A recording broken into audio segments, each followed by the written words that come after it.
नमस्ते। गच रहो, गदाई रहो, गर्भवती भो। भाई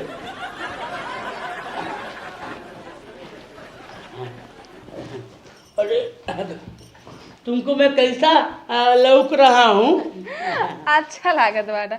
हम देखा बूढ़ मनीष कोनो दिक्कत नहीं बा, बस खाली ओकरे बाहर रहा है। हम बूढ़ नहीं हई, हम जवान हई। वो का न ई बरवा तो लइकनो का उज्जर हो जाला। आ शरीर जरूर में कोनो कमी नहीं न। नहीं नहीं ठीक बा, मोट बाटा कोनो दिक्कत नहीं बा। अच्छा ये बतावा, हाँ तोहरे मरे के बाद ई घरवा केकर होई? भला भाई मरले के बाद घर तोहरे होई, लेकिन सुहागर आके जन मोले के बात क्या करतो? अशुभ नहीं नहीं अशुभ नहीं बोले चाहिए। आज हमार तुहर प्यार मोहब्बत वाली बात हो चाहिए। जानतो हेलो तू कितना नहीं बारू। हमार किस्मतिया एकदम बगर बगर बगतिया। हम जिंदगी में सोचले ना रही कि ऐसा समझ ला कि हमारे एकदम माधुरी दीक्षित कारवां में हारू मिल जाए। भगवान।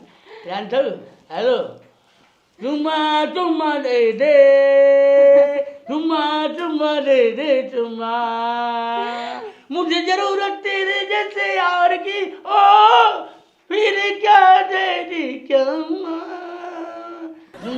चुम्मा दे दे। बड़ा अच्छा गावे ला गाना।